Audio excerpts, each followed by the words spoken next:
Değerli dostlar, çok kıymetli arkadaşlar. Korkmaz Bey Halep Keçisi YouTube sayfasında yepyeni bir videoda yine birlikteyiz. Ben Adem Korkmaz. Hepiniz yeni videomuza hoş geldiniz. Malumunuz yerlerde ayaz var. Şu an görüyorsunuz. Kış girmek üzereyiz. Keçi üreticisinin en büyük korkusu keçi ciğer ağrısı arkadaşlar. Keçi ciğer ağrısı sürülere genelde uygulanıyor. Bulaşıcı olduğu için çok tehlikeli. Önce öksürük, sonra sümük, sonra hırlamayla beraber bütün sürüleri etkisine alıyor keçi ciğer ağrısı arkadaşlar. Keçi ciğer ağrısı hastalığını Allah hepimizin üzerinden uzak tutsun, keçilerinden arkadaşlar. Tedavisi var ama sürüyü hırpalıyor, sürüyü yoruyor. Yorması nedeniyle de işin şekli değişiyor değerli dostlar. Şimdi kışa girerken iklim değişikliği, çobanın ilgisizliği, işte üreticinin bilgisizliği gibi nedenlerden ötürü hayvanlar soğuğa maruz kalırlar arkadaşlar.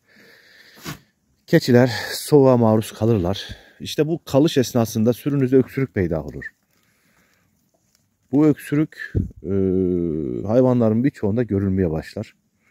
Eğer keçi ciğer ağrısı değilse bu öksürük, çeşitli antibiyotiklerle bu hastalığın üstesinden gelinebilir. Öksürüğün üstesinden. Sürünüze yayılmadan önce zaten biz üretici arkadaşlara sürekli bilgiler verdik. Neydi o verdiğimiz bilgiler? Hayvanınız sabah gidecek, sürüye gidecek. Onları böyle bir avluya bir bırakıyorsunuz. İçinde geziyorsunuz arkadaşlar. Kuyruğu aşağı doğru eğilmiş, öksüren, burnunda sümük olan var mı yok mu? Sürüye dayanabilecek olan, çünkü kış girdi artık. Hepsini inceden inceye böyle bir kontrol ediyorsunuz arkadaşlar. Memelerini kontrol ediyorsunuz. Biliyorsunuz doğum yaklaşan hayvanlar meme torbalarını indirirler. Haber verirler. Çok inmiş. Yürümekte zorlanan var mı yok mu? Bütün hepsini günlük düzenli olarak gözden geçiriyorsunuz arkadaşlar. Ondan sonra gözden geçirdikten sonra keçilerinizde eğer kuyruğu inik olan, öksüren, tınsıran varsa çeşitli yöntemlerle tedaviler uyguluyorsunuz hayvanlara. Bu videoda size öksürük için tavsiye edebileceğim, veterinerimin bana tavsiye ettiği bir keçiye etkili ilaçla size bilgi vereceğim arkadaşlar. Nedir o? Bir de şuna dikkat edin. Keçilere kullandığınız ilaçlarda. Şöyle bakın. Üzerinde keçi resmi varsa onu kullanın arkadaşlar. Keçi resmi yoksa kesinlikle veterineri falan dinlemeyin. O iğneyi, o ilacı mümkünse kullanmayın. Fayda görür müsünüz? Görebilirsiniz ama kesin değildir. Zarar da görebilirsiniz. Bakın. İnek, koyun, keçi, köpek, kedi. Hemen hemen hepsine kullanılabiliyor. Taylakom diye bir iğne var. Bu öksürük de çok etkili arkadaşlar. 20 kiloya 1 milim olacak şekilde kullanılıyor Taylakom. Burunda sümük olan varsa etkili. Rahat bir şekilde tedavisinde hayvanların kullanabilirsiniz bu iğneyi. Taylakom'u dediğim gibi 20 kiloya bir vuruyorsunuz. Öksürüğü kesmeyenlere vuruyorsunuz. Normalde ara sıra öksürük duyabilirsiniz keçilerden. Çünkü yayılım sistemi, yedikleri gıdalar bunları öksürtmeye müsait. Bunu Taylakom'u işte öksüre, tınsıra birçok alana kullanabilirsiniz. Çünkü antibakteriyel, bilinen, tanınan, bilimin tespit ettiği birçok hayvan hastalıklarına neden olan birçok klasik bakterilere karşı etkili. Şu 100 milim 150 lira gibi bir rakam var fiyatı. Öksüre, tınsıra, böyle sürüde ufak küçük tedavilere bakın oğlak öksürüyor. İşte bu öksürüğe birçok neden olabilir. Bakın şu an yerde ayaz var, çiğ var. Bu hayvanları bu ayazda biz bırakırsak bu şekilde soğuk otlar yiyecekler. Bu yedikleri otlar bu hayvanlara hastalıklarına, ciğerlerinde problemlere neden olacaklar. O yüzden keçi ciğer ağrısı aşısından bahsedeceğim şimdi. Bu aşı her ne kadar faydalıysa da gebeliğine 6 hafta kalmış hayvanlar için çok zararlı arkadaşlar. Oğlak atımı görülebiliyor çok sıklıkla. O yüzden de bakın kışa girdik. Şu anda aralığın 18'indeyiz. Yer yer soğuk hava, sıcak güneş hayvanları etkiledi. O parlak tüyleri yaldır yaldır yanan hayvanlardan şu şekilde karışık tüye geçtik. Bu bir aşama.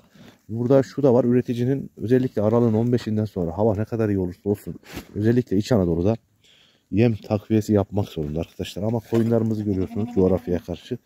Koyunlar etli, gayet iyiler. Hiç zayıflıkları yok. Çok güçlü duruyorlar koyunlar. Demek ki bu coğrafya, bizim bulunduğumuz coğrafya koyun için çok başarılı arkadaşlar.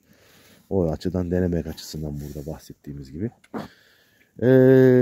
Koyundan keçiye, keçiden ciğer ağrısından koyuna geçip duruyoruz.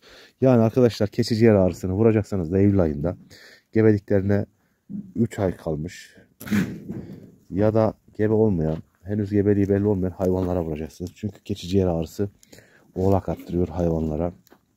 İçindeki oğlağa zarar veriyor. Keçilerde ölümlere neden olabilir. Gebe hayvanlara vurmuyorsunuz arkadaşlar. Vurdurmuyorsunuz. Bu anlamda eğer keçi ciğer ağrısını atlamışsanız öksürüklere bunu kullanabilirsiniz. Ama sürünüzde o hastalık varsa artık oğlağı değil anayı düşünmeniz gerekiyor. Bütün sürüye artık mecburen o aşıyı yapmanız gerekiyor ve her yerden de bulunmuyor. Buna da dikkat edin değerli dostlar. Şu anda 6 dakikayı doldurduk. Dediğim gibi kış mevsimine girerken hayvanlarınızı ceyrandan koruyun. Ceyran çok tehlikelidir. İnsan için de gizli bir şeydir. Ahırlarda çok bulunur. Buna dikkat edin. Ceyran öksürüğün en önemli nedenlerinden biri.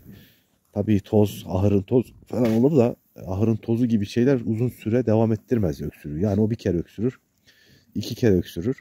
Ertesi gün aynı hayvan öksürmez. Ama kış girişindeki oluşan bu soğuk havanın etkisiyle adaptasyon gösterirler. Öksürük bu hayvanlarda görülebilir. O yüzden öksürüğe karşı bundan 20'ye 1 etkisini görebilirsiniz değerli dostlar. Bu ilaç daha farklı yerlerde de kullanılıyor. Topallamada efendim işte böyle tuhaf, ilginç, anlayamadığınız durumlarda da 20'ye 1 yani 20 kilo canlılarla bir bulabilirsiniz. Çok da yaygındır. Güneşli üreticisi. Bunu da size tanıtmış oldum. Başka ne söyledik arkadaşlar? Soğuğa karşı bu bilgileri de vermiş olduk. Biraz burada videomuz ilerlerken keçilerimizin de içinden geçiyor. Ufak ufak size keçileri de tanıtayım ben. Şimdi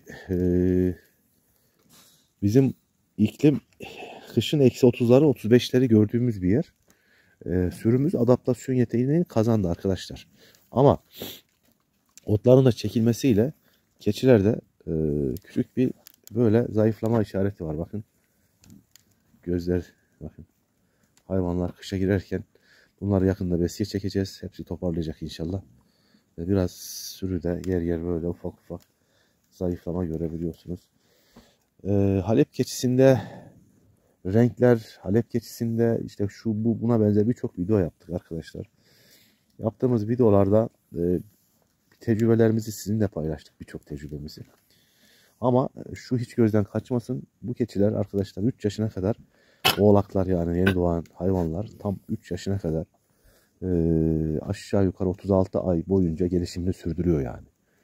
Bir hayvanın boylu mu kısa mı ne hale geldiğini anlamak istiyorsanız o keçiyi 36 ay boyunca gözlemlemiş olmanız lazım. Ve 36 ayı bitirdikten sonra bu hayvanlar tam performans süt verimine geçiyor. Mesela şu oğlağımız, şu çebişimiz. Bakın bu çebişimiz şöyle göstereyim. Şu anda 14. 15. ayında arkadaşlar. 15 ayda, şu an bu 15 ay daha büyüyecek, şekillenecek. Bir tık daha atacak yani. Hem boydan bir 3 santim hem uzunluktan bir 5 santim daha büyümesini bekliyoruz arkadaşlar. O yüzden acele etmeyeceksiniz ve keçi üreticisinin yani keçinin ne olduğunu anlaması 36 ay sürüyor arkadaşlar. O yüzden anaç keçiler eğer sağlıklılarsa çok değerlidir bizim gözümüzde. Evet değerli dostlar, ben Adem Korkmaz. Korkmaz Bey Halep Keçisi YouTube sayfasında bir başka videonun sonuna geldik. Hepinize en derin sevgi ve saygılarımı iletiyorum. Bir başka yayında yeniden görüşebilmek üzere.